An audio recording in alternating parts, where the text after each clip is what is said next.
The Glamour of the Snow, Chapter 1. Hibbert, always conscious of two worlds, was in this mountain village conscious of three.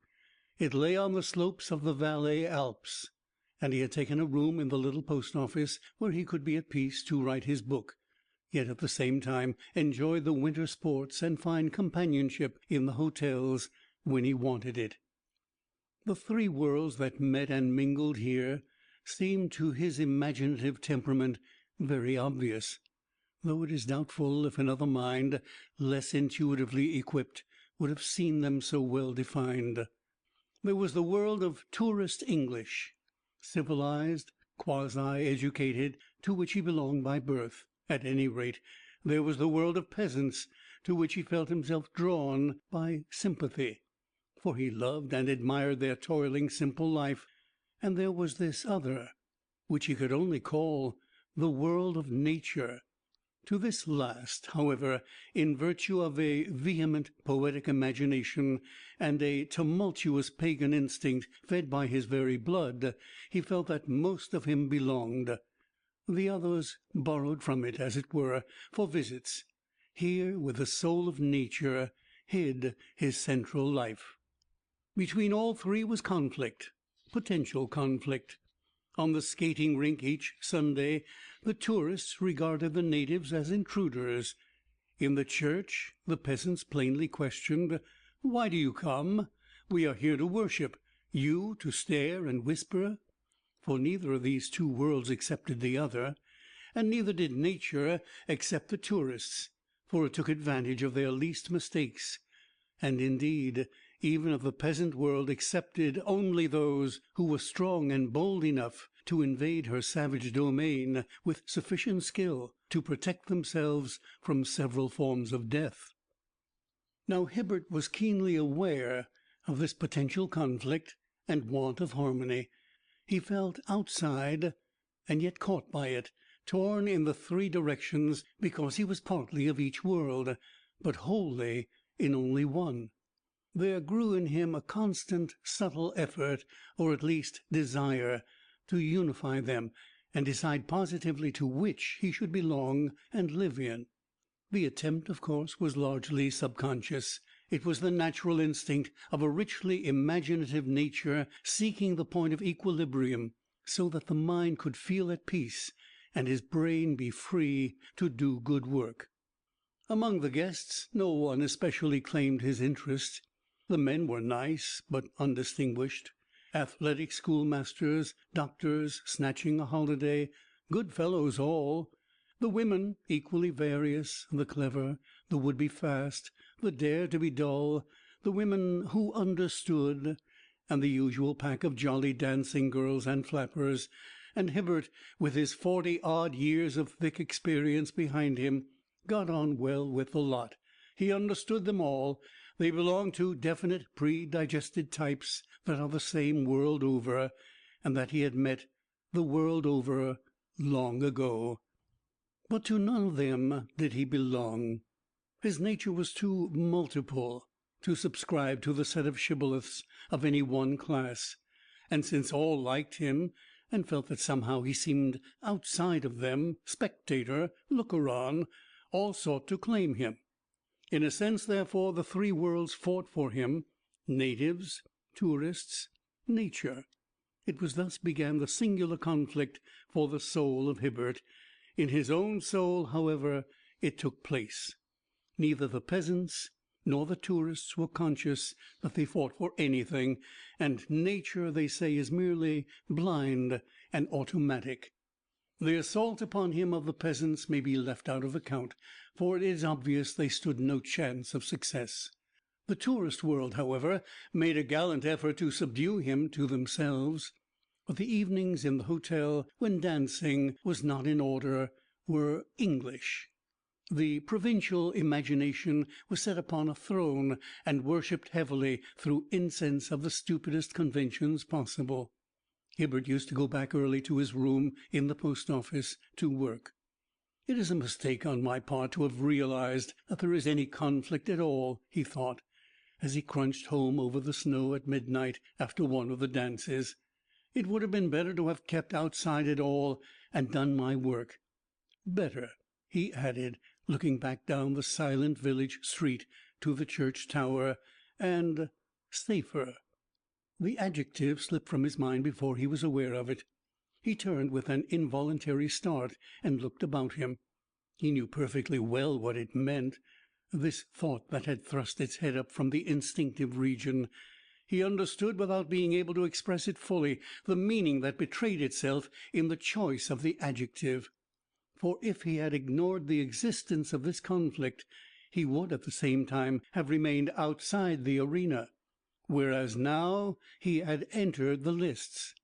Now this battle for his soul must have issue, and he knew that the spell of nature was greater for him than all other spells in the world combined, greater than love, revelry, pleasure, greater even than study.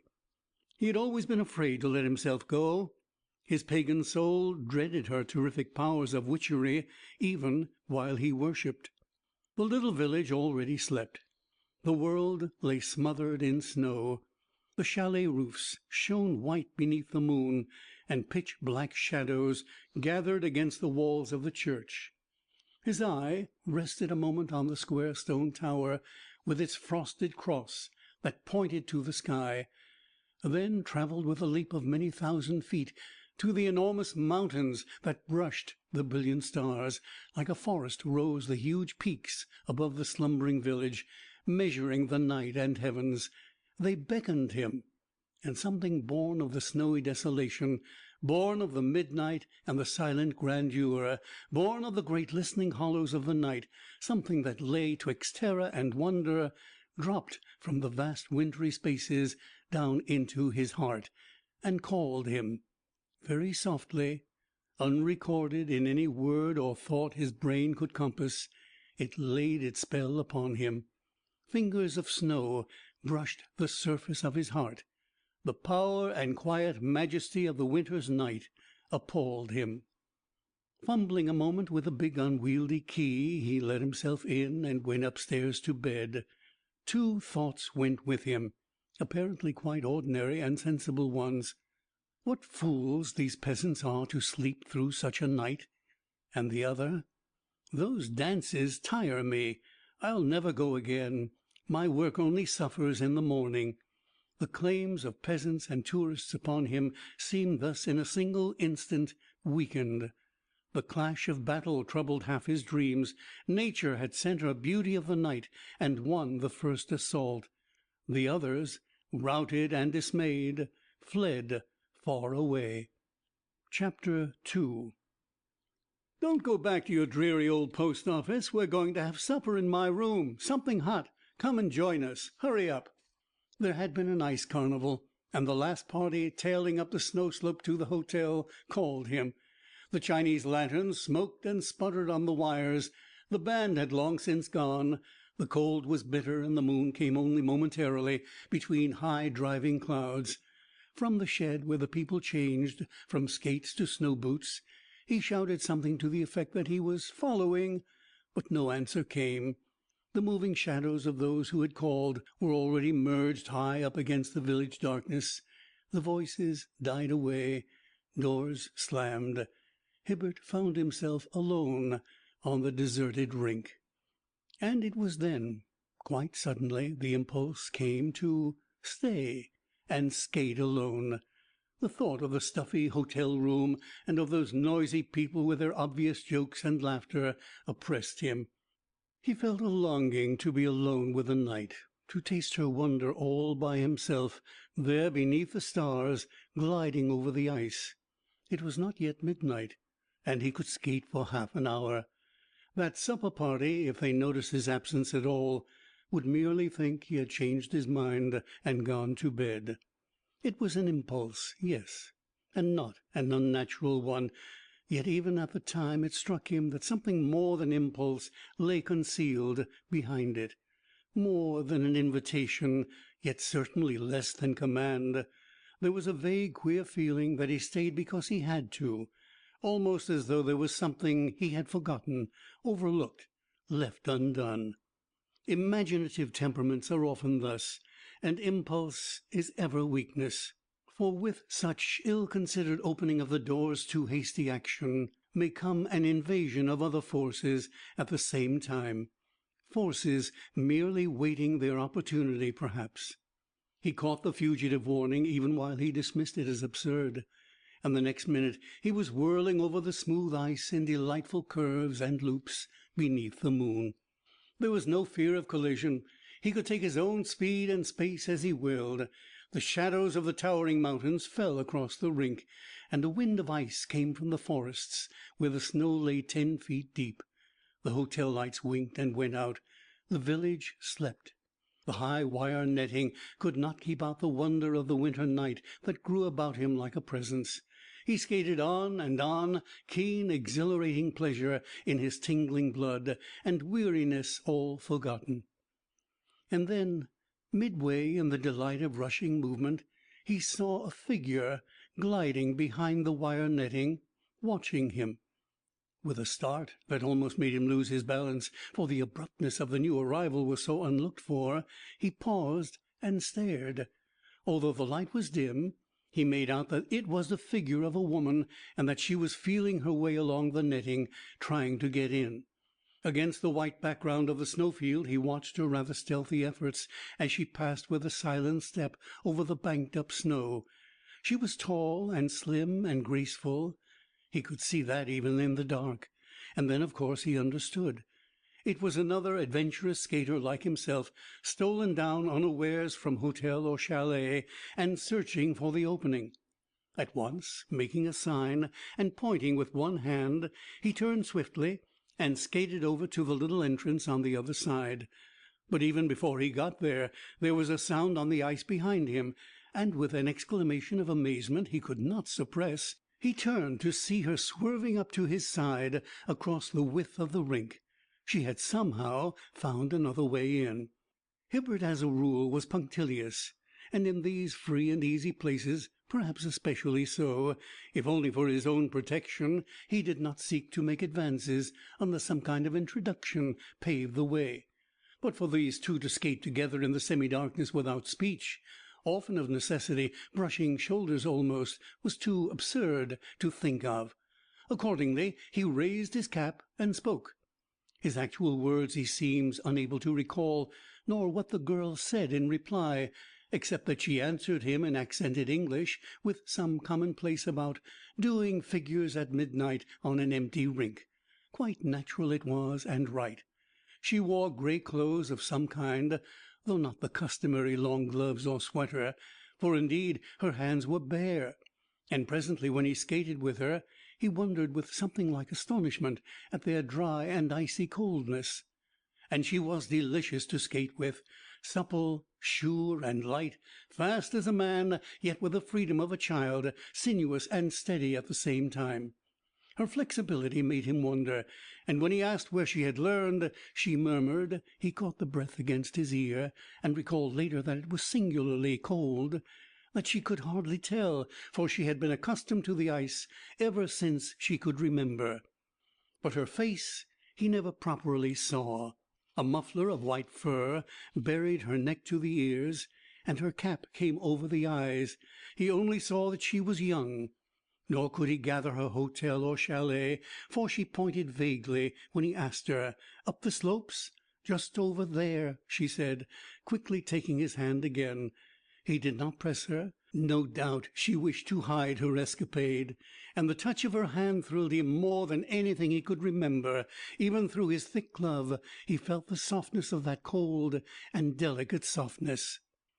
The clouds thickened over the mountains. It grew darker. They talked very little, and did not always skate together. Often they separated, curving about in corners by themselves, but always coming together again in the center of the rink. And when she left him, thus Hibbert was conscious of, yes, missing her.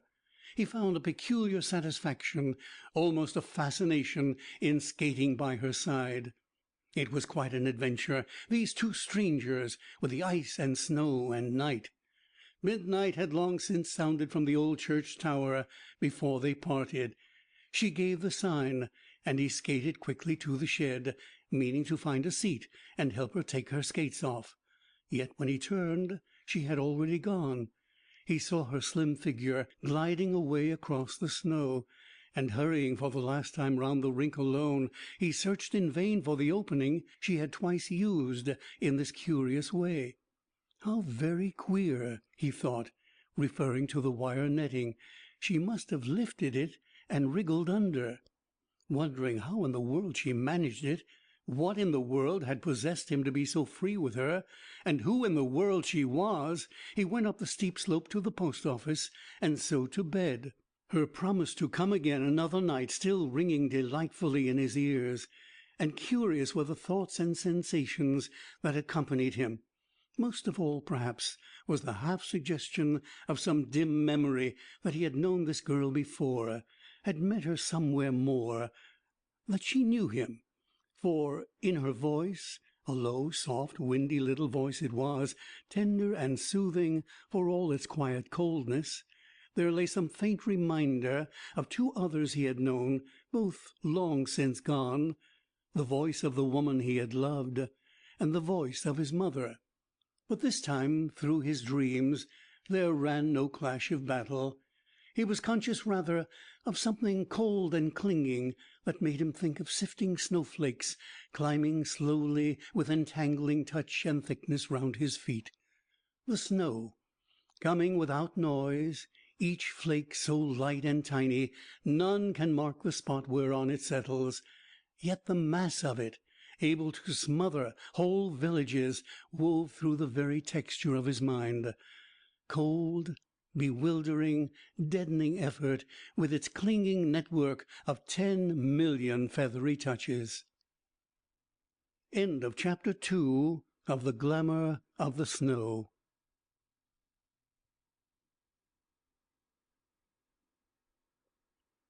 The Glamour of the Snow, Chapter 3.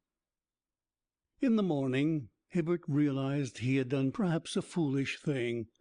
The brilliant sunshine that drenched the valley made him see this, and the sight of his work table with its typewriter, books, papers, and the rest, brought additional conviction.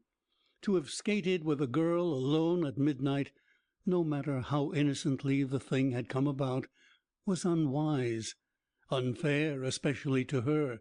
Gossip in these little winter resorts was worse than in a provincial town. He hoped no one had seen them. Luckily the night had been dark. Most likely none had heard the ring of skates. Deciding that in the future he would be more careful, he plunged into work and sought to dismiss the matter from his mind. But in his times of leisure the memory returned persistently to haunt him. When he skied, lugged, or danced in the evenings, and especially when he skated on the little rink, he was aware that the eye of his mind forever sought this strange companion of the night. 100 times he fancied that he saw her, but always sight deceived him. Her face he might not know, but he could hardly fail to recognize her figure. Yet nowhere among the others did he catch a glimpse of that slim young creature he had skated with alone beneath the clouded stars. He searched in vain. Even his inquiries as to the occupants of the private chalets brought no results. He had lost her, but the queer thing was that he felt as though she was somewhere close. He knew she had not really gone. While people came and left every day, it never once occurred to him that she had left. On the contrary, he felt assured that they would meet again. This thought he never quite acknowledged. Perhaps it was the wish that fathered it only, and even when he did meet her, it was a question how he would speak and claim acquaintance, or whether she would recognize himself. It might be awkward. He almost came to dread a meeting, although dread, of course, was far too strong a word to describe an emotion that was half delight, half wondering anticipation. Meanwhile the season was in full swing. Hibbert felt in perfect health, worked hard, skied, skated, lugged, and at night danced fairly often, in spite of his decision. This dancing was, however, an act of subconscious surrender. It really meant he hoped to find her among the whirling couples. He was searching for her without quite acknowledging it to himself. And the hotel world, meanwhile, thinking it had won him over, teased and chaffed him.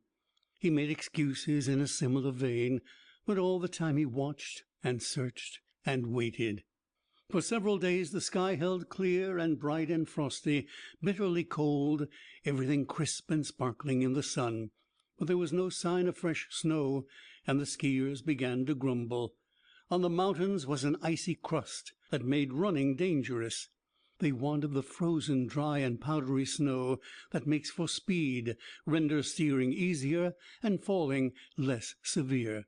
But the keen east wind showed no signs of changing for a whole 10 days. Then suddenly there came a touch of softer air, and the weather-wise began to prophesy. Hibbert, who was delicately sensitive to the least change in earth or sky, was perhaps the first to feel it. Only he did not prophesy. He knew through every nerve in his body that moisture had crept into the air, was accumulating, and that presently a fall would come. For he responded to the moods of nature like a fine barometer. And the knowledge this time brought into his heart a strange little wayward emotion that was hard to account for, a feeling of unexplained uneasiness and disquieting joy. For behind it, woven through it rather, ran a faint exhilaration that connected remotely somewhere with that touch of delicious alarm, that tiny anticipating dread that so puzzled him when he thought of his next meeting with his skating companion of the night. It lay beyond all words, all telling, this queer relationship between the two, but somehow the girl and snow ran in a pair across his mind. Perhaps for imaginative writing men more than for other workers, the smallest change of mood betrays itself at once. His work, at any rate, revealed this slight shifting of emotional values in his soul. Not that his writing suffered, but that it altered, subtly, as those changes of sky or sea or landscape that come with the passing of afternoon into evening, imperceptibly. A subconscious excitement sought to push outwards and express itself, and knowing the uneven effect such moods produced in his work, he laid his pen aside and took instead to reading that he had to do. Meanwhile the brilliance passed from the sunshine. The sky grew slowly overcast. By dusk the mountain tops came singularly close and sharp. The distant valley rose into absurdly near perspective. The moisture increased, rapidly approaching saturation point when it must fall in snow. Hibbert watched and waited. And in the morning the world lay smothered beneath its fresh white carpet.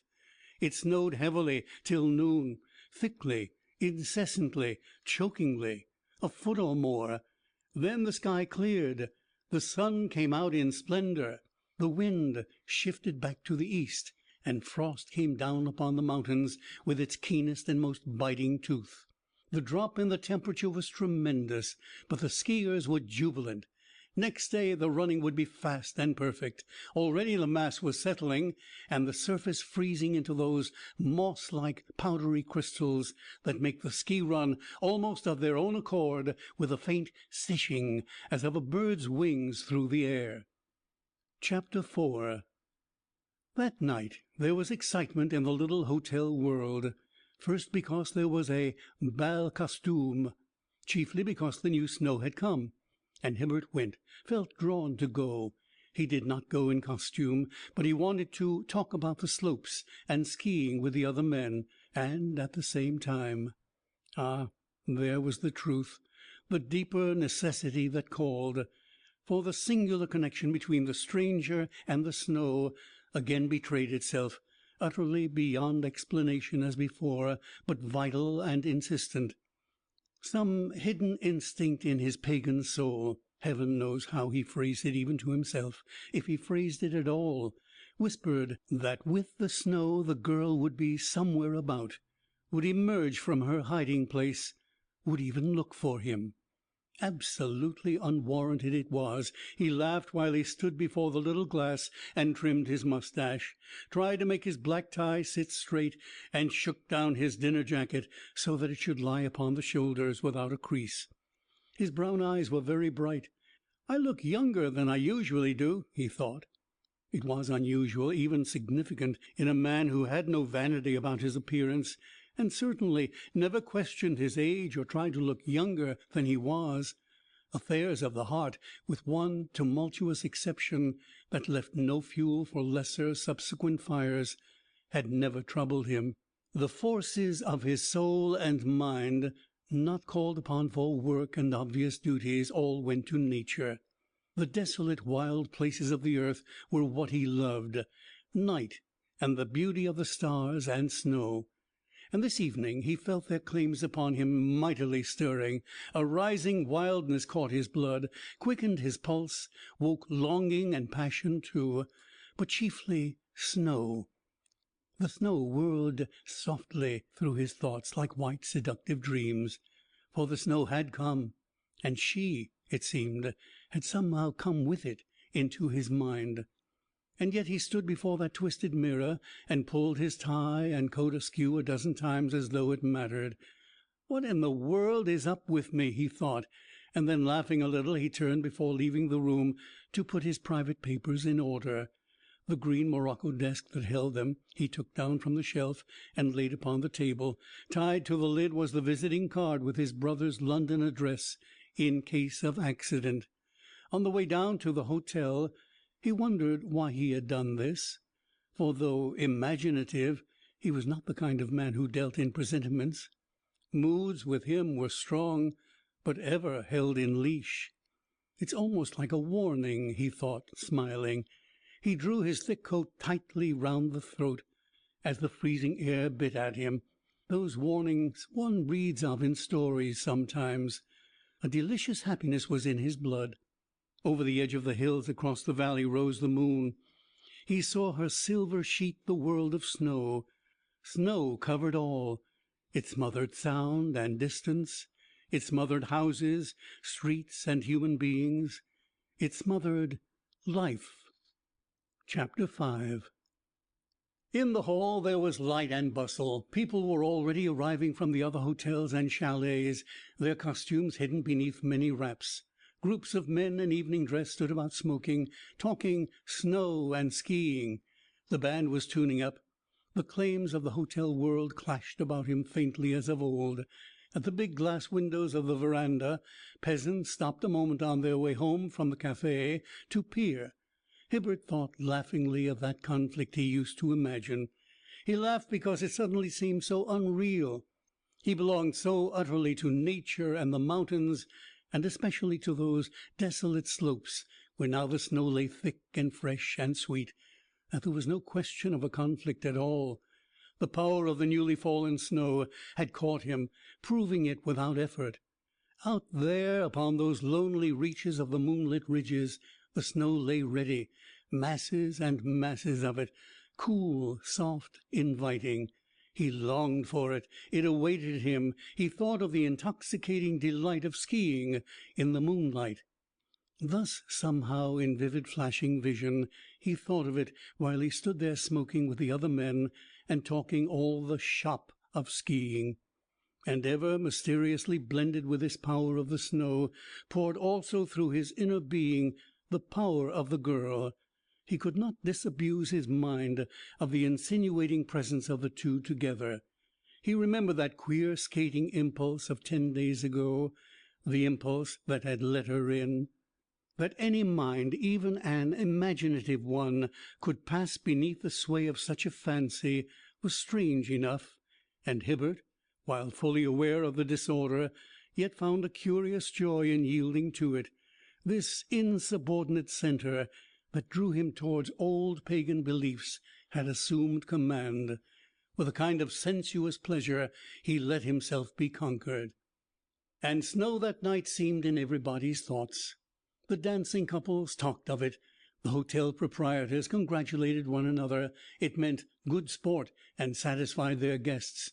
Every one was planning trips and expeditions, talking of slopes and telemarks, of flying speed and distance, of drifts and crust and frost. Vitality and enthusiasm pulsed in the very air.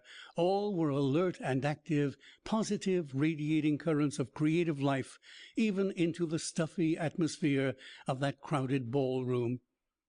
And the snow had caused it. The snow had brought it. All this discharge of eager, sparkling energy was due primarily to the snow. But in the mind of Hibbert, by some swift alchemy of his pagan yearnings, this energy became transmuted. It rarefied itself, gleaming in white and crystal currents of passionate anticipation, which he transferred as by a species of electrical imagination into the personality of the girl of the snow. She somewhere was waiting for him, expecting him, calling to him softly from those leagues of moonlit mountain.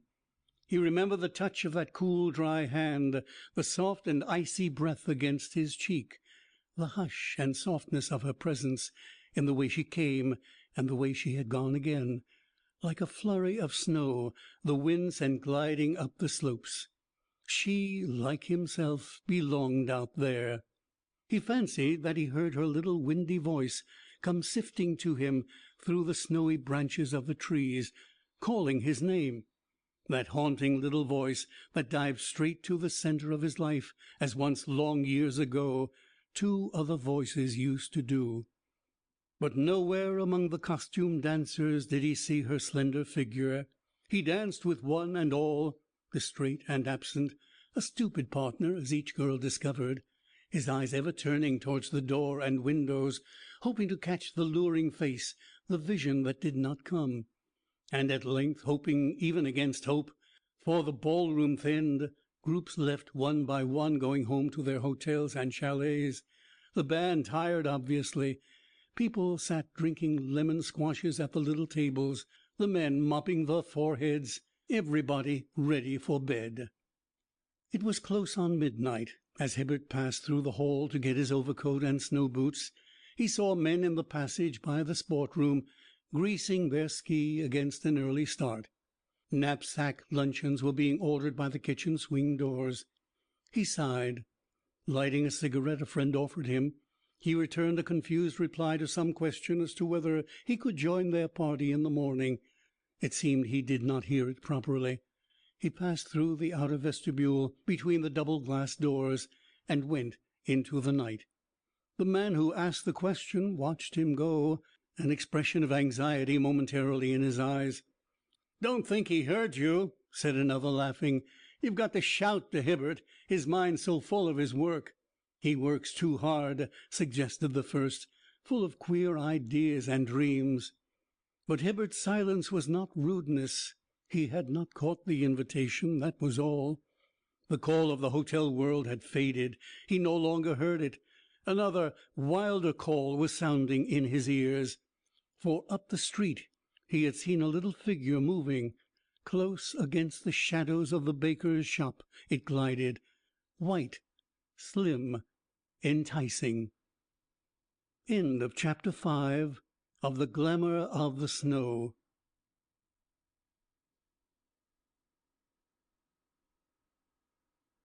The Glamour of the Snow, Chapter 6. And at once into his mind passed the hush and softness of the snow, and yet with it a searching, crying wildness for the heights. He knew by some incalculable, swift instinct she would not meet him in the village street. It was not there, amid crowding houses, she would speak to him. Indeed, already she had disappeared, melted from view up the white vista of the moonlit road. Yonder, he divined, she waited where the highway narrowed abruptly into the mountain path beyond the chalets. It did not even occur to him to hesitate, mad though it seemed and was, this sudden craving for the heights with her, at least for open spaces where the snow lay thick and fresh.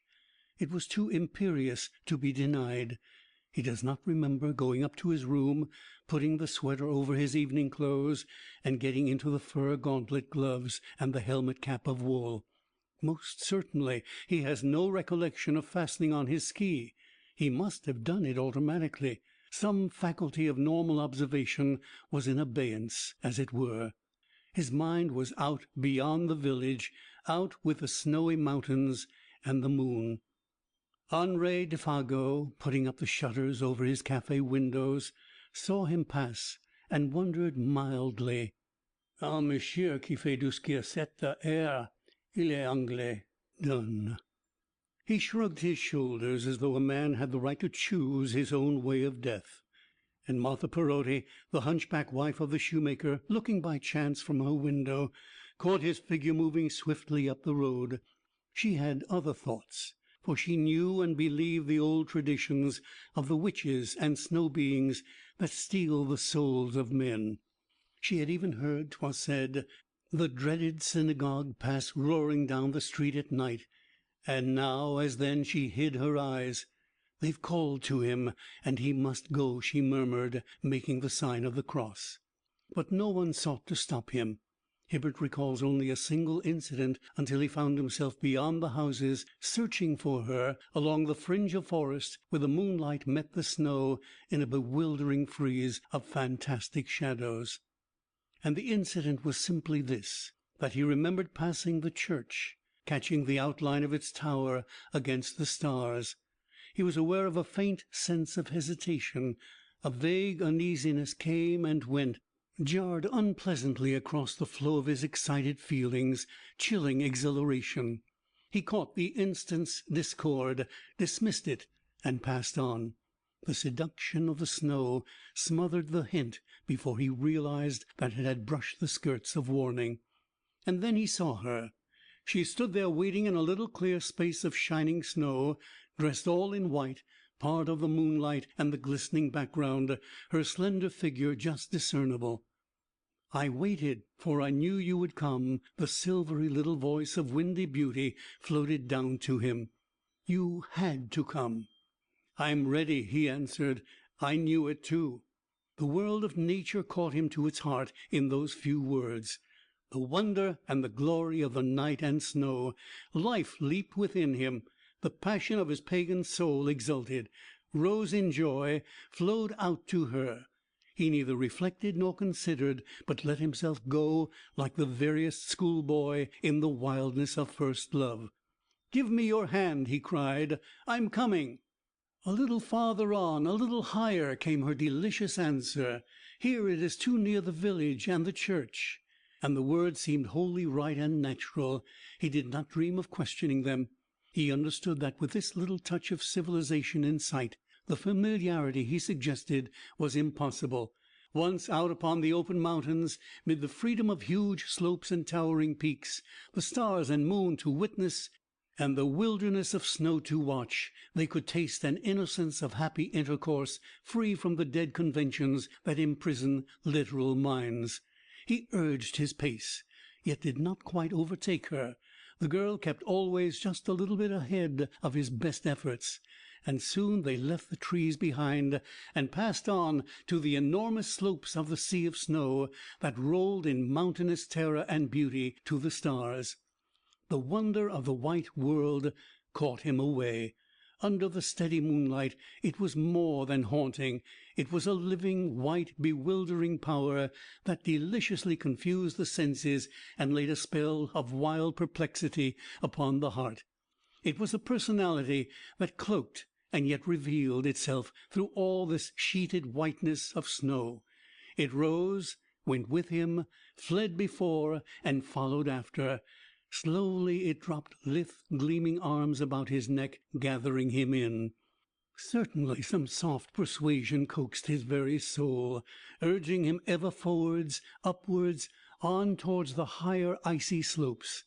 Judgment and reason left their throne, it seemed, completely, as in the madness of intoxication. The girl, slim and seductive, kept always just ahead, so that he never quite came up with her.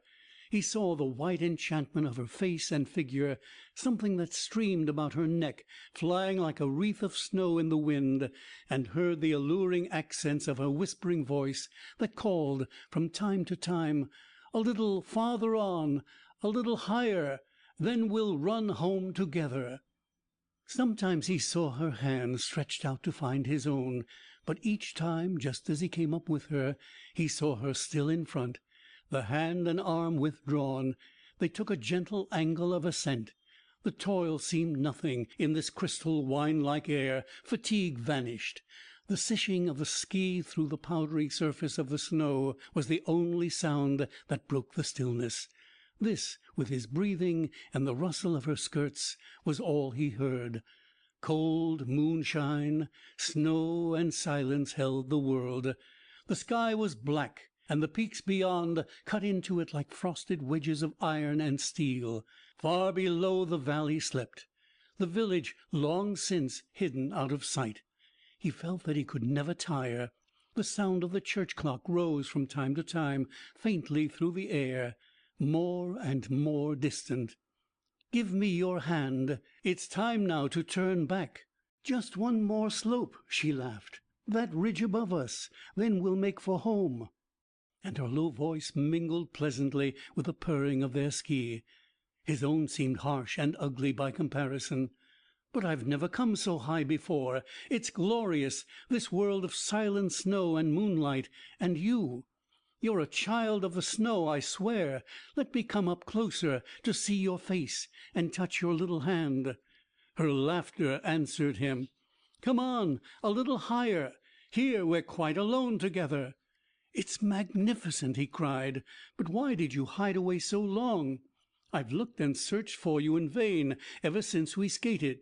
He was going to say 10 days ago, but the accurate memory of time had gone from him. He was not sure whether it was days or years or minutes. His thoughts of earth were scattered and confused. "You've looked for me in the wrong places," he heard her murmur just above him. "You looked in places where I never go. Hotels and houses kill me. I avoid them." She laughed, a fine, shrill, windy little laugh. "I loathe them too." He stopped. The girl had suddenly come quite close. A breath of ice passed through his very soul. She had touched him. "But this awful cold," he cried out sharply. "This freezing cold that takes me.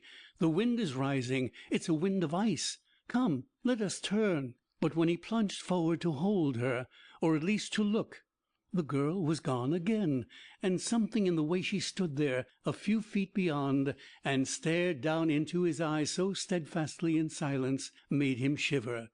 The moonlight was behind her, but in some odd way he could not focus sight upon her face, although so close. The gleam of eyes he caught, but all the rest seemed white and snowy, as though he looked beyond her, out into space. The sound of the church bell came up faintly from the valley far below, and he counted the strokes. 5. A sudden curious weakness seized him as he listened. Deep within it was, deadly, yet somehow sweet and hard to resist. He felt like sinking down upon the snow and lying there. They had been climbing for 5 hours. It was, of course, the warning of complete exhaustion. With a great effort he fought and overcame it. It passed away as suddenly as it came. "We'll turn," he said with a decision he hardly felt. "It will be dawn before we reach the village again. Come at once. It's time for home." The sense of exhilaration had utterly left him. An emotion that was akin to fear swept coldly through him. But her whispering answer turned it instantly to terror, a terror that gripped him horribly and turned him weak and unresisting. "Our home is here." A burst of wild, high laughter, loud and shrill, accompanied the words. It was like a whistling wind. The wind had risen, and clouds obscured the moon.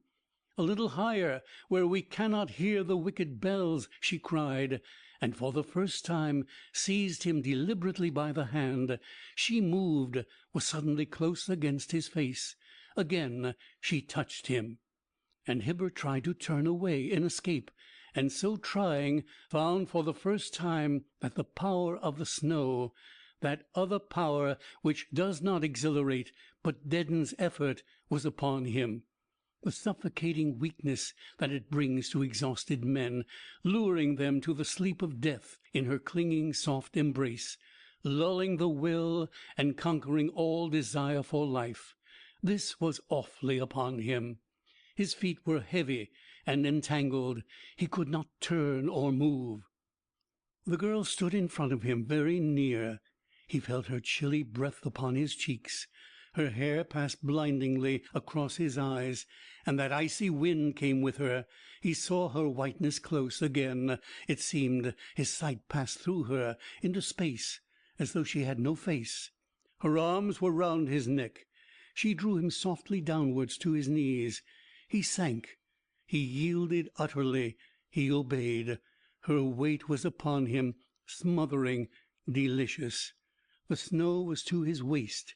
She kissed him softly on the lips, the eyes, all over his face, and then she spoke his name in that voice of love and wonder, the voice that held the accent of two others, both taken over long ago by death, the voice of his mother and of the woman he had loved.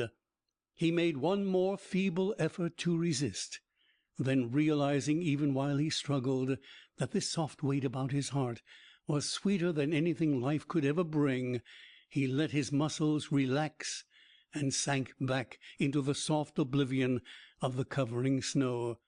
Her wintry kisses bore him into sleep. Chapter 7. They say that men who know the sleep of exhaustion in the snow find no awakening on the hither side of death. The hours passed, and the moon sank down below the white world's rim. Then suddenly there came a little crash upon his breast and neck, and Hibbert awoke. He slowly turned, bewildered. Heavy eyes upon the desolate mountains stared dizzily about him, tried to rise. At first his muscles would not act. A numbing, aching pain possessed him. He uttered a long, thin cry for help, and heard its faintness swallowed by the wind.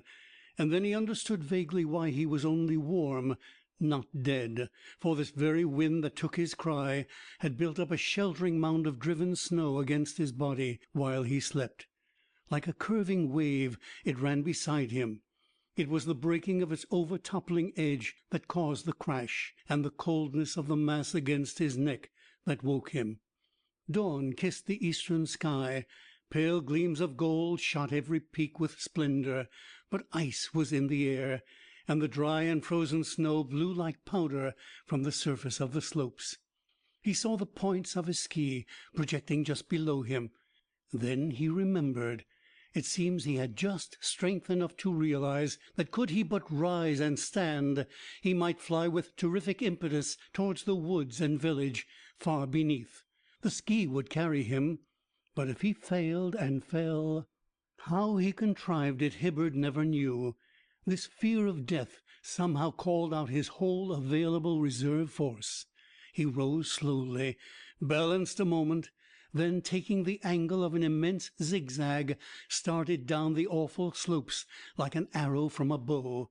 And automatically the splendid muscles of the practised skier and athlete saved and guided him, for he was hardly conscious of controlling either speed or direction. The snow stung face and eyes like fine steel shot. Ridge after ridge flew past. The summits raced across the sky. The valley leaped up with bounds to meet him. He scarcely felt the ground beneath his feet as the huge slopes and distance melted before the lightning speed of that descent from death to life. He took it in 4-mile-long zigzags, and it was the turning at each corner that nearly finished him, for then the strain of balancing taxed to the verge of collapse the remnants of his strength. Slopes that have taken hours to climb can be descended in a short half-hour on ski. But Hibbert had lost all count of time. Quite other thoughts and feelings mastered him in that wild, swift dropping through the air that was like the flight of a bird. For ever close upon his heels came following forms and voices with the whirling snow dust. He heard that little silvery voice of death and laughter at his back. Shrill and wild, with the whistling of the wind past his ears, he caught its pursuing tones, but in anger now, no longer soft and coaxing, and it was accompanied. She did not follow alone. It seemed a host of these flying figures of the snow chased madly just behind him. He felt them furiously smite his neck and cheeks. snatch at his hands, and try to entangle his feet and ski in drifts. His eyes they blinded, and they caught his breath away. The terror of the heights and snow and winter desolation urged him forward in the maddest race with death a human being ever knew, and so terrific was the speed that before the gold and crimson had left the summits to touch the ice lips of the lower glaciers, he saw the friendly forest far beneath swing up and welcome him. And it was then, moving slowly along the edge of the woods, he saw a light. A man was carrying it. A procession of human figures was passing in a dark line laboriously through the snow, and he heard the sound of chanting. Instinctively, without a second's hesitation, he changed his course. No longer flying at an angle as before, he pointed his ski straight down the mountainside. The dreadful steepness did not frighten him. He knew full well it meant a crashing tumble at the bottom, but he also knew it meant a doubling of his speed, with safety at the end. For though no definite thought passed through his mind, he understood that it was the village curé who carried that little gleaming lantern in the dawn, and that he was taking the host to a chalet on the lower slopes, to some peasant in extremis. He remembered her terror of the church and bells. She feared the holy symbols. There was one last wild cry in his ears as he started, a shriek of the wind before his face, and a rush of stinging snow against closed eyelids, and then he dropped through empty space. Speed took sight from him. It seemed he flew off the surface of the world.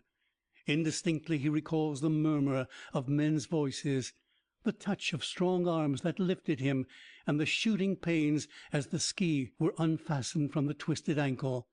For when he opened his eyes again to normal life, he found himself lying in his bed at the post office with the doctor at his side. But for years to come, the story of mad Hibbert skiing at night is recounted in that mountain village. He went, it seems, up slopes and to a height that no man in his senses ever tried before. The tourists were agog about it for the rest of the season, and the very same day 2 of the bolder men went over the actual ground and photographed the slopes. Later Hibbert saw these photographs. He noticed one curious thing about them, though he did not mention it to anyone. There was only a single track. End of The Glamour of the Snow,